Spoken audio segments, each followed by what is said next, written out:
Ahibati fillah, kita masuk ke pembahasan tentang tolak, tentang perceraian yang sesuai dengan sunnah, yang tidak sesuai dengan sunnah.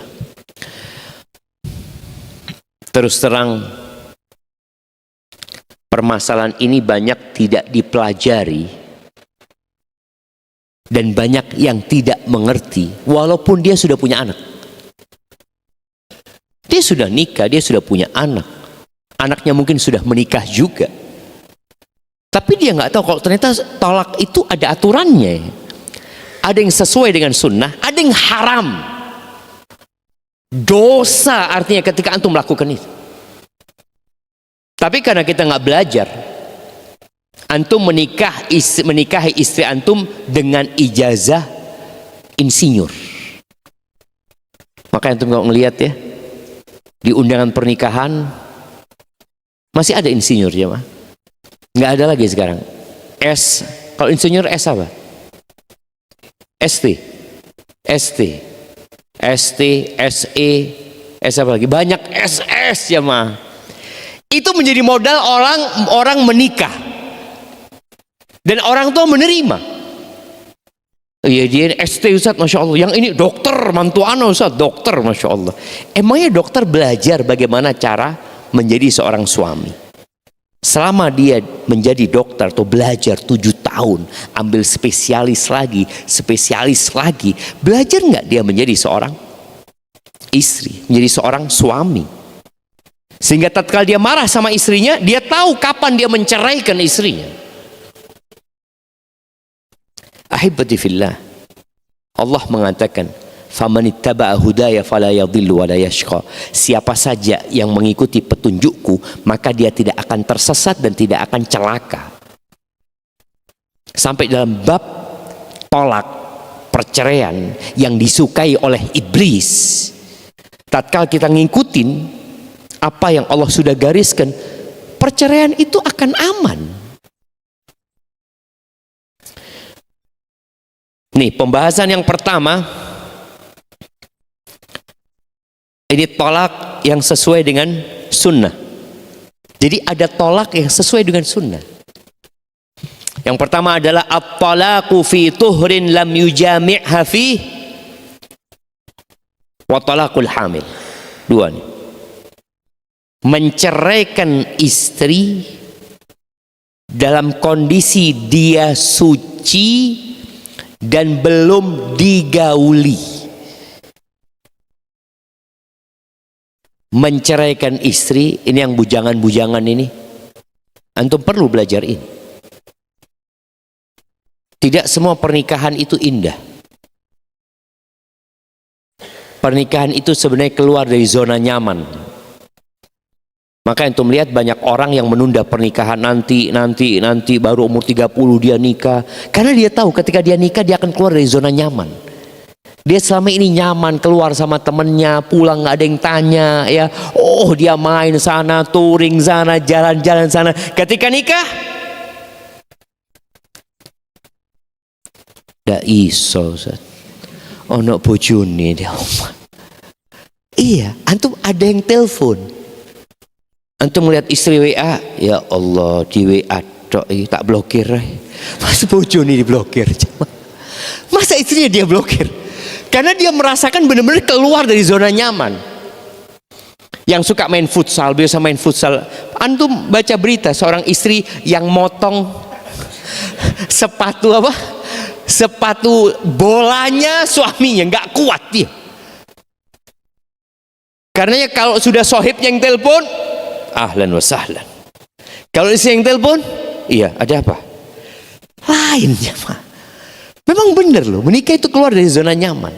Yang terkadang ketika kenyamanan antum terganggu dengan pernikahan, antum merasa istri antum nggak soleha, antum merasa istri antum kurang baik, akhirnya antum merasa kayaknya anak mau ganti istri, antum cerai ke dia.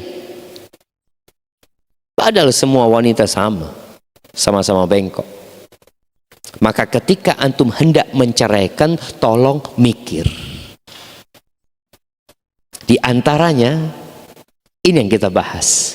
Kalau mau menceraikan istri yang sesuai dengan sunnah itu adalah menceraikan istri dalam kondisi suci dan belum digauli. Artinya ketika antum marah sama istri, tahu istri antum dalam kondisi sedang haid, antum nggak boleh menceraikan dia, nunggu suci. Dan subhanallah, biasanya memang banyak permasalahan di rumah tangga itu karena istri haid. Istri nggak bisa dipakai dalam kondisi juga. Ya Allah, ma arhamak ya rabbal alamin. Allah itu sayang banget sama kita. Istri kejiwaannya nggak stabil ketika dia hamil, ketika dia haid. Maka nggak boleh gitu menceraikan. Kalau mau menceraikan, tunggu suci. Dan biasanya kalau suci, suami nggak jadi menceraikan. Mama dia ngomong, iya wis, ana mau ceraikan nanti. Berapa hari anti haid? Insya Allah bang, mungkin Jumat suci anak bang. Siap. Ketemu hari Jumat. Ketemu hari Jumat, dilihat kok ayu istrinya ya. Nggak jadi ceraikan jamaah. Karena kalau dia menggauli kemudian menceraikan, dosa jamaah. Tak main-main. Lu kan anak nggak suka lagi sama, tapi ada aturannya. Apa dalilnya? Firman Allah Azza wa Jalla di surat At-Talaq. Di Al-Quran itu ada surat namanya surat perceraian. Di ayat pertama Allah mengatakan, ya ayyuhan nabi, wahai nabi, dipanggil nabi. Idza talaqtumun nisa fatalliquhunna li'iddatihinna wa ahsul iddah wattaqullaha rabbakum. Kata Allah Jalla Jalaluh, yang artinya apabila kalian hendak menceraikan istri-istri, maka ceraikanlah mereka di masa iddah mereka. Artinya ketika mereka masuk ke iddah mereka. Jadi ketika dia cerai, dia mulai masa iddahnya, atau dia akan masuk ke masa iddah. Dan talak ketika sedang haid itu tidak di masa iddahnya. Maka talak itu hukumnya haram.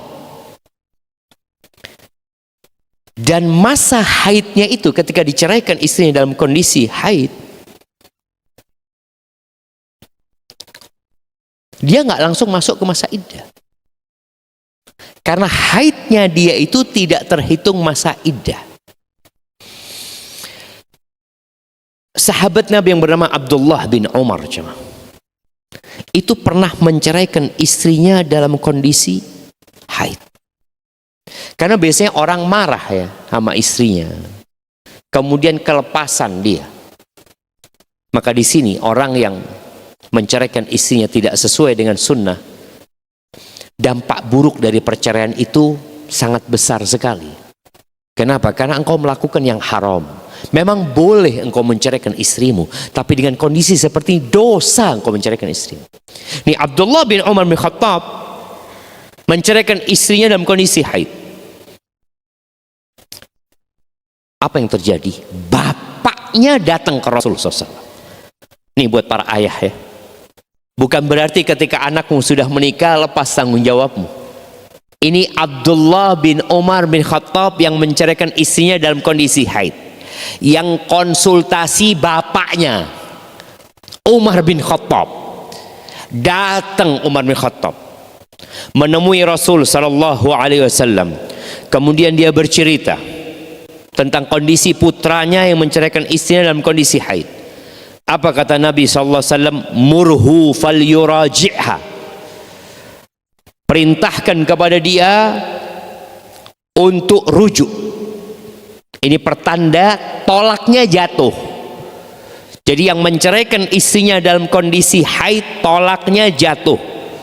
Tapi Nabi SAW mengatakan murhu fal yuraji'ha, suruh dia rujuk sama istri.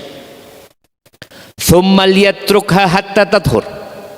Kemudian suruh dia meninggalkan istrinya sampai suci. suruh rujuk, kemudian suruh nunggu suci, thumma tahid, setelah suci biarkan dia haid lagi, nunggu haidnya, thumma tathur, kemudian suci yang selanjutnya biarkan dia suci, kemudian haid, kemudian suci. Di sini di suci yang kedua ini, thumma insya'a amsaka ba'd wa insya'a tallaqa qabla an yamas. Kalau sudah suci dan dia ingin menceraikan, silahkan dia ceraikan, tapi sebelum digauli. Itu iddahnya, sebelum digauli. Lalu kata Nabi SAW, fatilkal iddatul lati amarallahu azza wa jalla an yutallaqa lahan nisa. Itulah iddah yang Allah tetapkan dalam Al-Quran tadi. Di ayat pertama dari surat At-Talaq, ceraikan mereka di masa iddah mereka, berarti menceraikan istri dalam kondisi suci belum digauli. Penjelasan siapa itu? Rasulullah SAW. Karena jamaah, kalau dia menceraikan istrinya dalam kondisi haid, dia akan memperpanjang masa iddahnya. Jadi iddahnya perempuan itu salasata quru. Quru itu bisa jadi bermakna suci, bisa jadi bermakna haid. Yang mengatakan bermakna haid, ketika seorang laki-laki mengatakan kepada istrinya, aku ceraikan engkau, dalam posisi haid. Haidnya itu tidak dihitung masa iddah. Dia harus nunggu suci lagi, baru haid lagi. Itu yang dihitung pertama. Haid yang pertama, kemudian dia suci. Haid yang kedua, kemudian dia suci. Haid yang ketiga, ketika masa haid yang ketiga habis, di situ habis iddahnya. Berarti ada satu haid yang tidak dihitung. Maka di sini ijma' para ulama jamaah bahwasanya menceraikan istri dalam iddahnya adalah fit tuhri min ghairi jima', adalah dalam masa suci dan dia belum disentuh. Jadi ada ijma ulama, tapi bukan berarti nggak jatuh haidnya, nggak jatuh talaknya. Talaknya dianggap jatuh menurut jumhur ulama. Taib, berarti kalau bicara iddahnya, kalau antum mau menceraikan istri, nunggu suci. Oke, marah Ustaz, ana nggak kuat Ustaz. Tunggu. Nabi SAW mengatakan la taghdab, jangan marah. Ingat sebagaimana ana sampaikan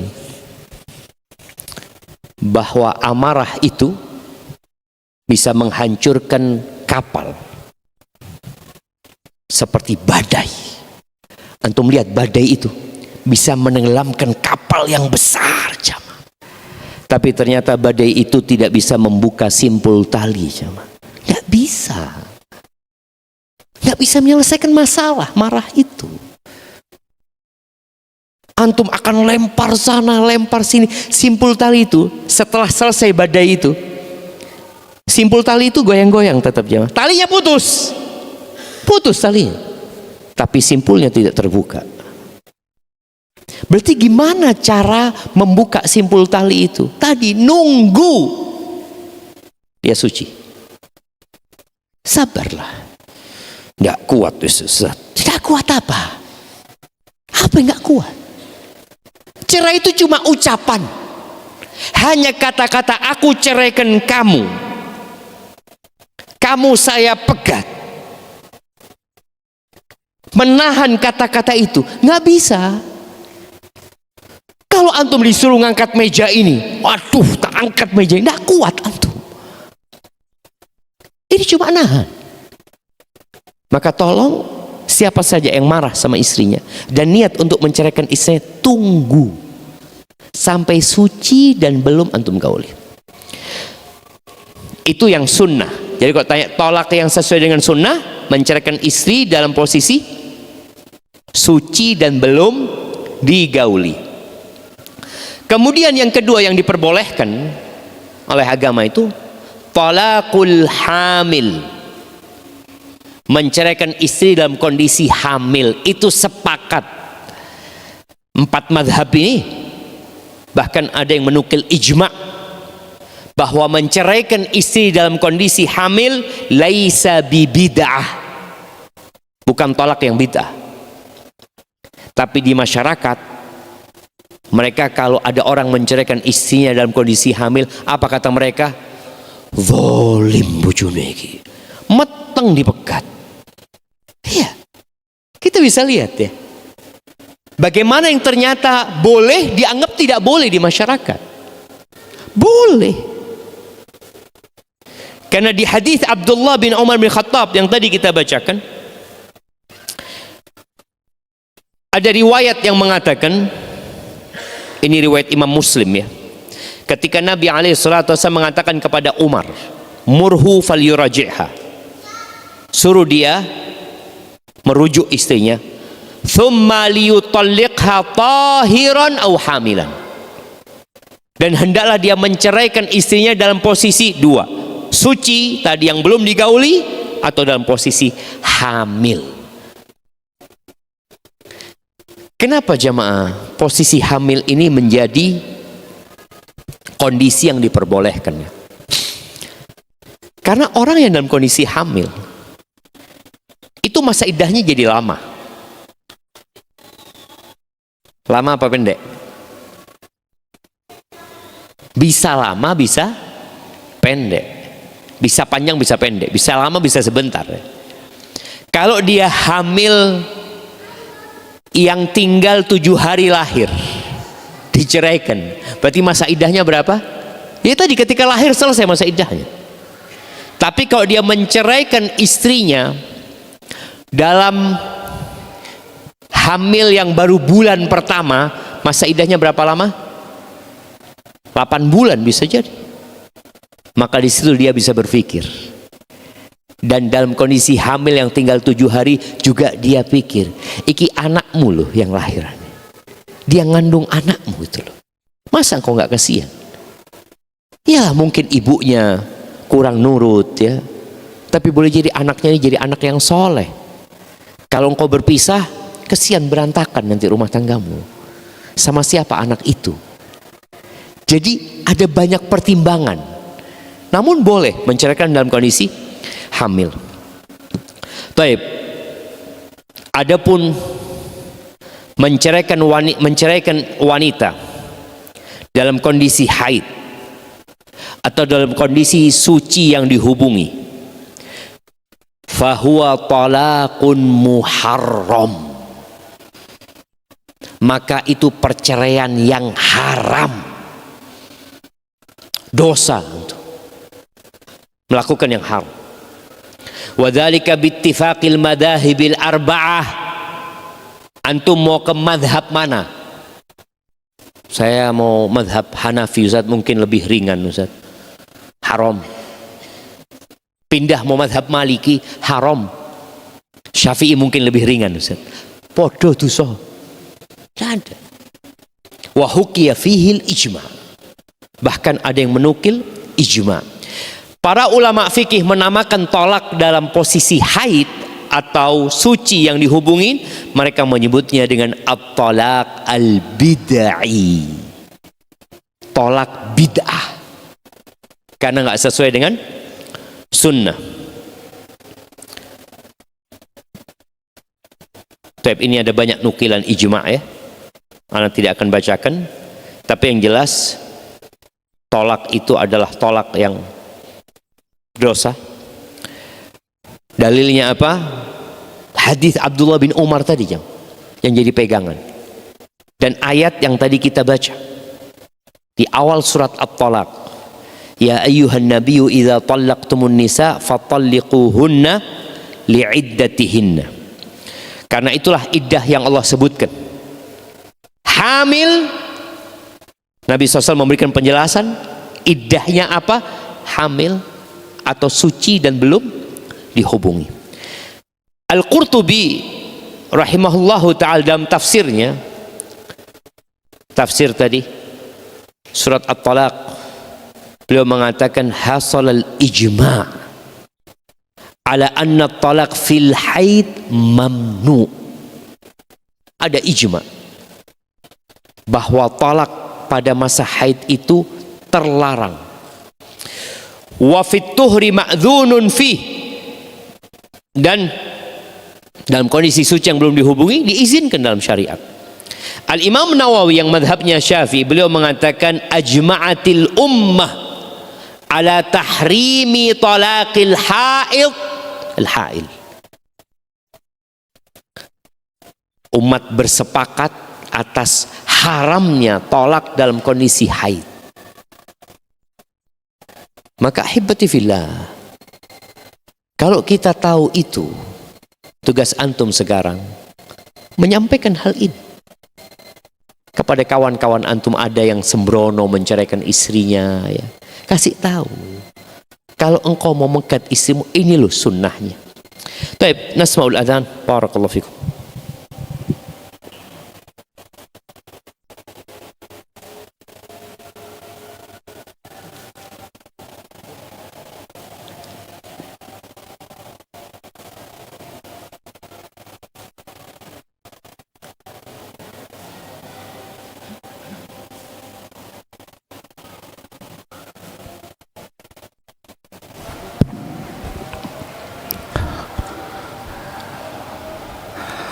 Allahu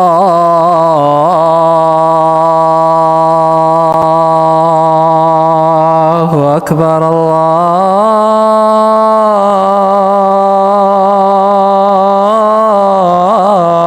Allahu Akbar.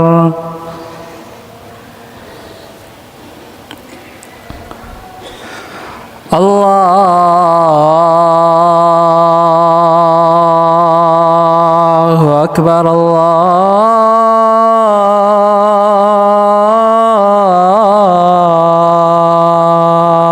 Akbar.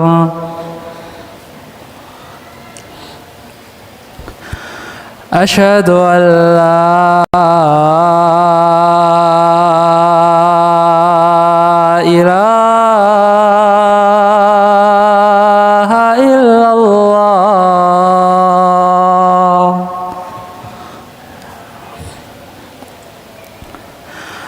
Asyhadu an la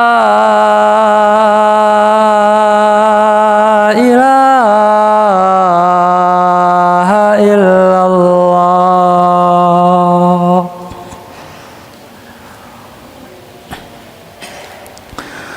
Asyhadu anna Muhammadar Rasulullah.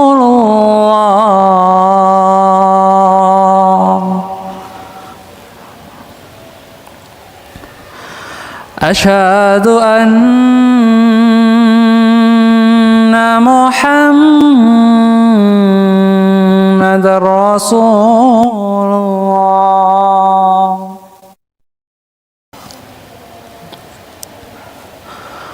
Hayya 'alas shalah.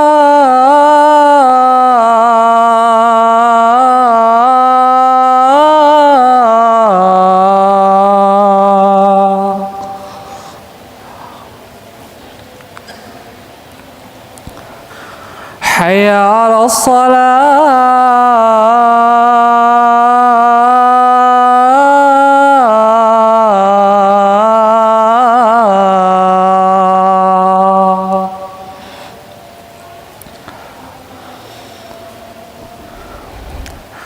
Hayya 'alal falah.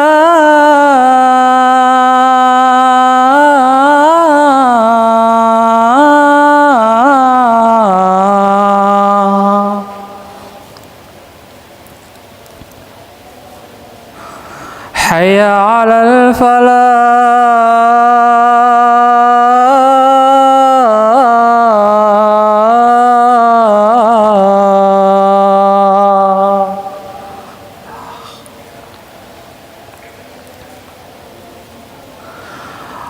Allah أكبر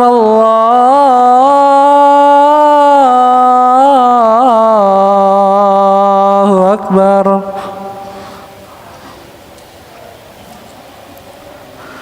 لا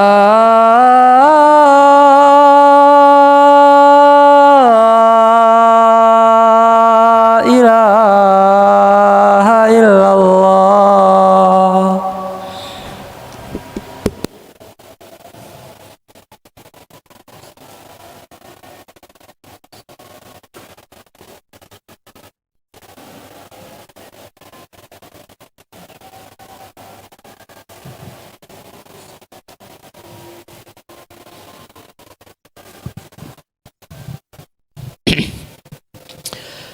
Allahumma salli wa sallim ala nabiyina Muhammad.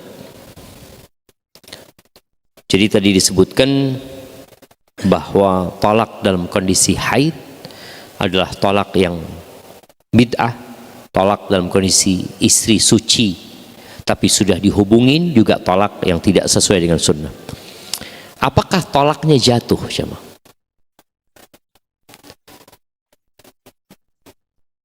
Ada kesepakatan di 4 mazhab bahwa talaknya jatuh.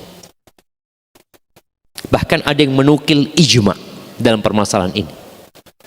Seperti Ibn Rajab Al-Hambali, beliau mengatakan, qala Abu Ubaidah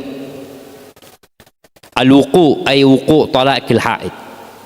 Jatuhnya talak kepada wanita yang haid, huwa alladhi alaihi ulama, itu adalah pendapat para ulama mujmi'un, ada ijma seakan-akan di sana, fi jami'il amsar, di semua negeri-negeri, Hijazihim, Hijaz, Tihamihim, Yaman, Syam, Irak, Mesir, semua sepakat.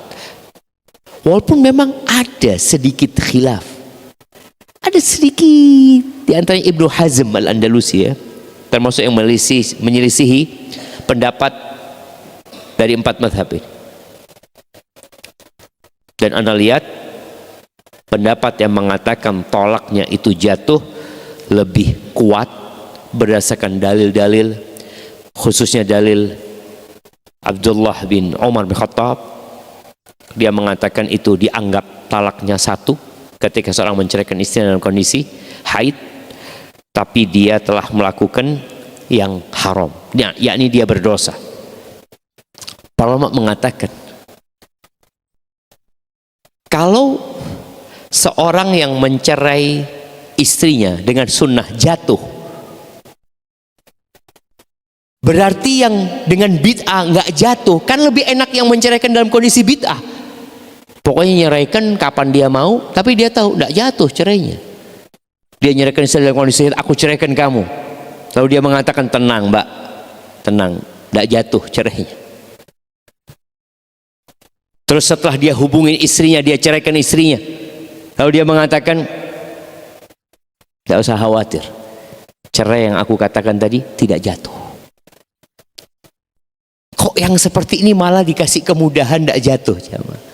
Maka lihat pendapat jumhur ulama tadi adalah pendapat yang perlu diikutin, walaupun ya ada sebagian kecil ulama yang mengatakan tidak jatuh, yang diantaranya adalah tadi Ibnu Hazm mana sebutkan, kemudian Syekhul Islam Ibn Taimiyah rahimahullahu ta'ala, diikutin oleh muridnya Ibnul Qayyim. Mungkin diantara ulama sekarang yang mengikuti pendapat tidak jatuh itu Syekh bin Baz rahimahullahu ta'ala. Kenapa Anda sebutkan ini? Karena nanti antum akan ketemu kalau nyari fatwa, loh ternyata ada yang mengatakan tidak jatuh Ustaz. Anda kayaknya cocok sama pendapat ini Ustaz. Tadi ketika orang sudah menceraikan istrinya, yang ketiga dia anggap yang pertama jatuh, yang kedua jatuh, yang ketiga dianggap jatuh juga. Tapi mulai dia berpikir ketika dia mau rujuk, kayaknya dulu waktu anak ceraikan pertama dalam kondisi haid istri anak itu. Tanya, dulu waktu anak ceraikan kau dalam kondisi haid kan? Iya mas. Oh enggak jatuh berarti, enggak jadi 3 kita, masih 2. Iya, ada orang-orang yang sengaja mencari dispensasi ini untuk membatalkan perceraian yang sudah dia lakukan. Sa'id bin Jubair meriwayatkan dari Abdullah bin Umar yang mengatakan husibat alayya bitatliqa. Waktu aku menceraikan istriku itu, yang lalu diperintahkan untuk merujuknya, itu dihitung 1. Dan masih banyak yang lainnya. Maka tolong berhati-hati, jangan antum mau cari kemudahan karena sudah berbuat kesalahan. Seharusnya antum bertobat karena dosa yang antum lakukan. Seperti yang dilakukan oleh Abdullah bin Umar, disuruh rujuk sama Nabi SAW, rujuk dia akhirnya. Dia rujuk agar dia menceraikan dalam kondisi sunnah. Barakallahu fikum. Ada pertanyaan? Fadhal hayya.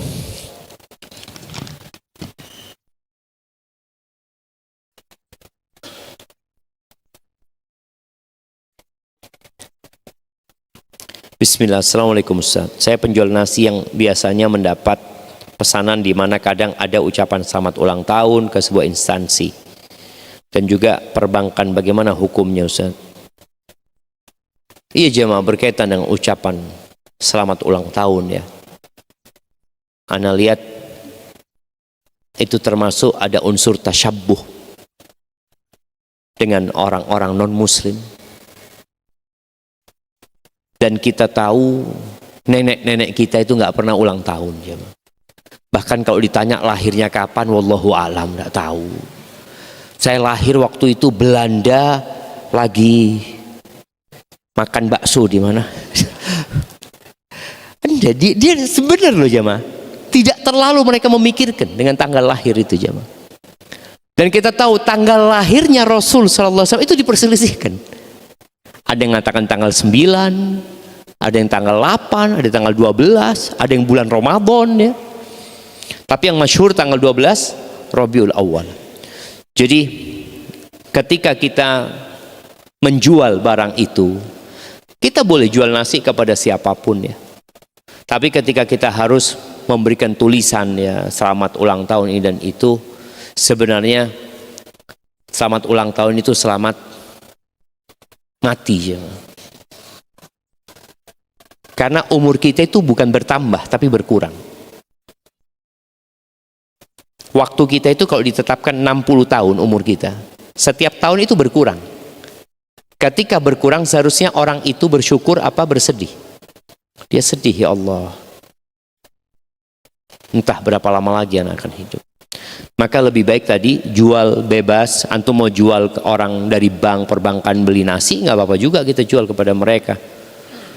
Selama di situ tidak ada unsur ta'awun, karena mereka butuh makan, mereka beli makanan dari kita. Insya Allah nggak ada masalah ya. Hadza wallahu a'lam bissawab. Nah, kadang untuk perorangan ada ucapan barakallahu fi umrik. Semoga Allah memberkati umurmu. Ya doakanlah tiap hari, nggak harus nunggu ulang tahun. Barakallahu fi umrik. Masa setahun sekali antum doakan dia barakallahu fi umrik ya. Nanti tahun depan anda doakan lagi antum ya, seperti itu. Kan enggak lah, antum ketemu ahlan barakallahu fi umrik, ketemu lagi ternyata antum masih hidup barakallahu fiik ya. Nah, hadza wallahu a'lam bissawab. Ustaz, bagaimana hukum seorang istri yang dipaksa suami untuk berbohong di depan hakim saat persidangan permohonan poligami? Sejujurnya istri masih keberatan dikarenakan banyak kezaliman suami terhadap keluarganya, termasuk nafkah batin yang kurang. Suami berdalih keridhaan suami terhadap istri itu lebih utama. Jazakallah khair. Iya, jadi jamaah sebenarnya seorang menikah lebih dari satu itu tidak perlu izin dari istri. Makanya pernikahan kedua, ketiga, keempat, walaupun tidak ada legalitas dari pemerintah, secara agama dianggap sah. Tadayunan nikahnya sah, tapi qadaan secara pengadilan memang belum. Dia nggak punya surat nikah. Jadi kalau bicara dipaksa bohong, Anda nggak tahu bohong yang seperti apa ya. Kalau istrinya memang agak ruwet jemaah. Terus saya sampaikan, birokrasi dan urusan untuk ngurus poligami ini memang dipersulit sekali. Sesuatu yang seharusnya dimudahkan malah dipersulit. Kalau dia berbohong umpamanya, Anda nggak tahu berbohongnya seperti apa. Boleh jadi tadi dikatakan, ditanya, emangnya suami sudah memuaskan engkau? Padahal katanya kan belum sebenarnya Ustaz. Belum itu mungkin dalam versi istri. Karena ada orang mau poligami, dia kepingin punya anak banyak umpamanya jamaah.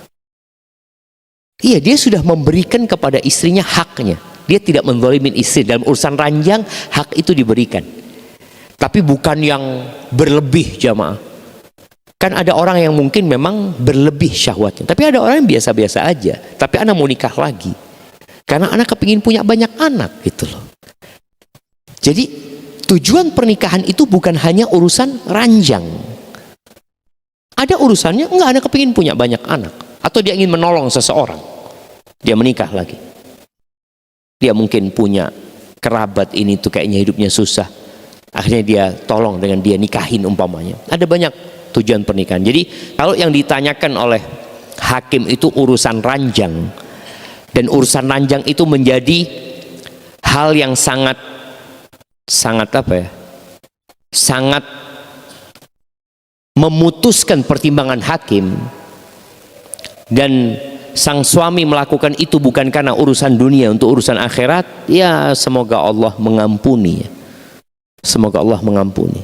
Tapi sekali lagi ya, buat wanita yang tadi suaminya mungkin mau nikah lagi, yang sejatinya nggak perlu izin dari istri, dan itu hak suami. Antum punya hak punya istri berapa jamaah? Hak antum. Apa haknya istri? Haknya antum. Tapi Allah mengatakan fa in khiftum alla ta'dilu fawahidah. Maka cukup satu. Kalau kiranya istri melihat suaminya zalim, tadi apa katanya?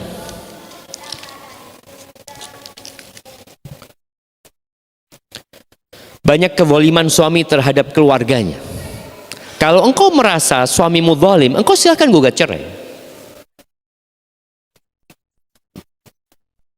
Tapi hal itu tidak menghalangi dia untuk nikah lagi. Karena dia nikah lagi nggak perlu izin sama istri tadi. Tapi kalau engkau merasa suami anak zalim Ustaz, tapi anak menerima kezaliman dia selama ini. Tapi kalau dia nikah lagi kayaknya kezaliman di atas kezaliman. Seperti itu. Artinya ada istri yang dia nerima kezaliman suaminya, dia sabar. Tapi kalau dia udah nikah lagi, anak rasa bukan karena nikah laginya Ustaz. Karena anak nggak tahan dengan kezaliman dia, maka dia gugat cerai umpamanya setelah itu. Tapi kalau suaminya baik-baik saja, ya anak rasa hendaklah sang istri menerima hal itu. Dan sebelum istri gugat cerai suaminya, tolong bermusyawarah. Suamimu yang kayak gitu itu banyak yang nunggu. Suamimu yang menurut engkau itu kurang baik, banyak perempuan yang mau nggak dapat suami kayak gitu. Karena kondisi sekarang wanita begitu banyaknya ya. Dan banyak di antara mereka juga yang tidak menikah. Maka jangan tergesa-gesa untuk memutuskan menggugat cerai. Udahlah, terima, sabar, dan semoga kesabaranmu berbuah surga Allah SWT. Karena menjadi istri pertama harus sabar, menjadi istri kedua harus sabar, menjadi janda harus sabar. Sama. Oke. Iya Ustaz, lakinya senang-senang aja. Loh, antum berpikir laki-laki bersenang-senang aja? Dia banyak yang dia pikirkan. Ada amanah dan tanggung jawab besar yang akan dia pertanggungjawabkan di hadapan Allah Subhanahu wa ta'ala. Jadi kalau bicara bersenang-senang di atas ranjang itu, berapa lama sih jemaah? Anggap 1 jam. Setelah itu dia harus ngurusin tanggung jawabnya sebagai seorang suami, tanggung jawabnya sebagai seorang ayah, tanggung jawabnya sebagai seorang menantu. Ada banyak yang harus dia pikirkan di sana. Maka sama-sama ujian. Seorang laki-laki yang menikah lebih dari 1, antum diuji sama Allah. Antum bisa lulus dan antum bisa nggak lulus dalam ujian itu. Seorang istri juga sama. Yang jadi istri kedua boleh jadi anti zalim. Karena ada wanita-wanita yang jadi istri kedua yang maksa suaminya untuk menceraikan yang pertama. Dia dengan memberikan pelayanan yang lebih ini dan itu, dengan harapan sang suami menceraikan yang pertama. Atau sama, yang pertama juga berharap suaminya menceraikan yang kedua. Janganlah, nggak lama kita hidup. Maka nanti di surga ada bidadari yang nggak cemburu dan tidak dicemburui, jemaah. Dan semoga wanita-wanita itu jadi bidadari surga. Barakallahu fikum. Baik, ini pertanyaan terakhir Ustadz, untuk perceraian yang sudah sampai tahap dapat surat cerai dari pengadilan agama, itu menurut hukum sudah talak berapa? Sudah bercerai 10 tahun, mau rujuk kembali, sedangkan mantan suami sudah beberapa kali menikah lagi dan mantan istri belum pernah menikah lagi. Bagaimana hukum perceraian yang dulu dan bagaimana cara rujuk kembali? Karena dalam pernikahan yang dulu mereka sudah memiliki 3 orang anak. Jazakallah khair. Masya Allah jamaah ya. Iya, yang pertama, hukum cerai jatuh itu secara agama apabila suami menceraikan istrinya. Dia katakan kepada istrinya, aku ceraikan kamu, jatuh. Walaupun tidak ada surat cerai. Kalau ada surat cerai biasanya bisa dipastikan jatuh cerainya. Karena boleh jadi memang pengadilan sudah melihat imma suami anti menceraikan, imma anti yang gugat cerai pada waktu itu, kemudian hakim memutuskan anti bercerai. Itu jatuh cerainya. Taib.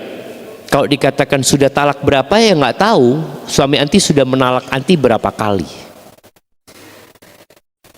Karena anti nggak nikah lagi nih. Kalau ternyata sudah menalak anti 3 kali, nggak bisa rujuk sama anti walaupun setelah 20 tahun.